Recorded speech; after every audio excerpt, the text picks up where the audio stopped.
Good morning, everybody. Today is Saturday, and I come to look for Blake, give him some food, clothes, toiletries, the daily routine, and this is what I find today. So I knock on the door, no answer. I knock on the door, knock on the window, no answer. So I'm like, I hope he's not passed out, right? I hope he's okay. So I go to the front desk, get an extra key. I walk in, and there's nobody here. No Blake, no boyfriend, no nothing. Just cleaned out, right?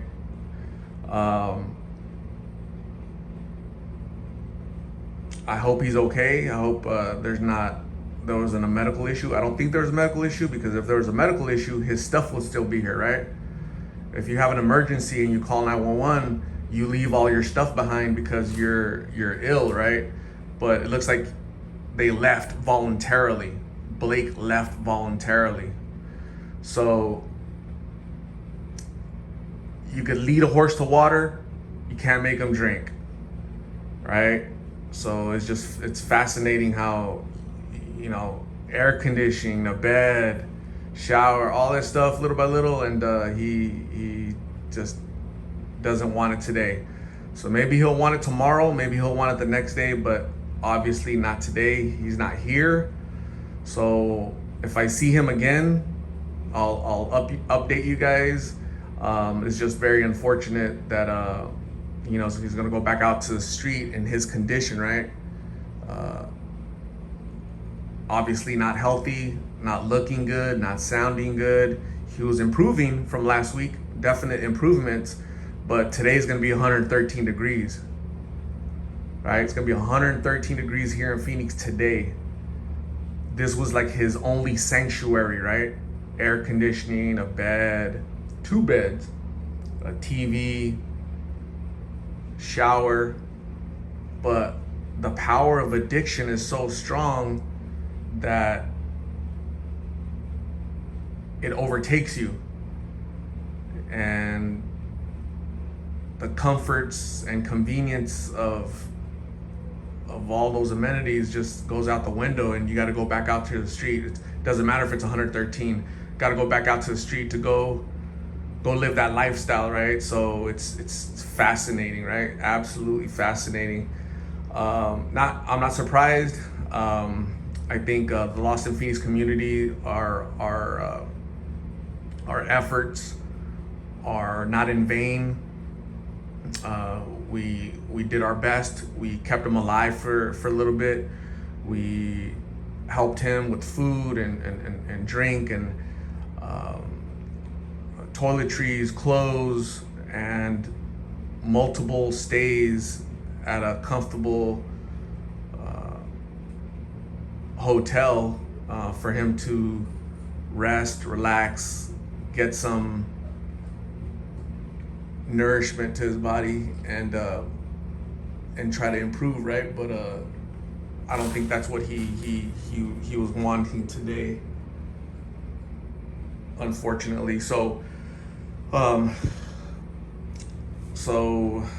we'll continue to look for Blake, right? All of us, the Lost in Phoenix community, will continue to pray for him, that he realizes that what he's searching for out in the streets is there's nothing positive out there. It's not a good ending, right?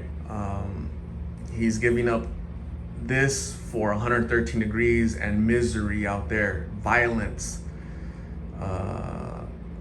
increased health issues, right? That heat and the hunger and the lack of water, hydration, is gonna impact him severely today, because he has to be out in the streets. If he's not here, he's out in the streets, because that's the only place I've ever seen him, is out in the streets.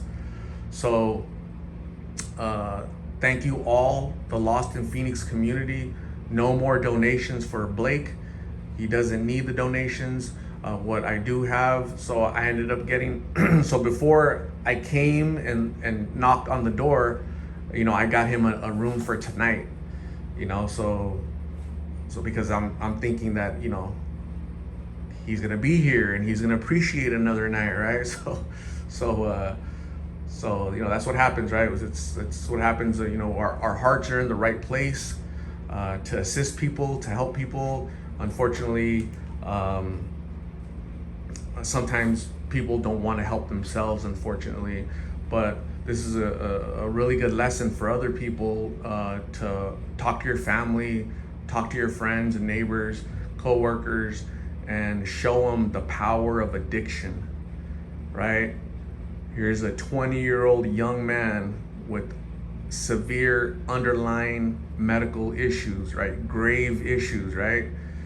He is unable to eat properly and breathe properly, can't sleep properly, and a host of other issues, swollen legs, and a long list of medical issues.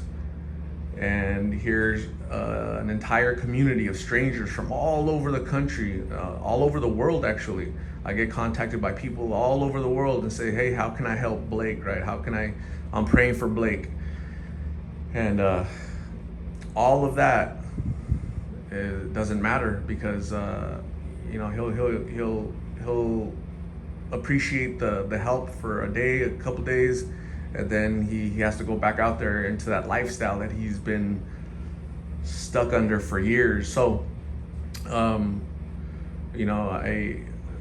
this is to be expected. I'm really not surprised. I'm not shocked. I was actually surprised that we were able to get him 4 nights, is to stay in a room and recuperate, rehabilitate.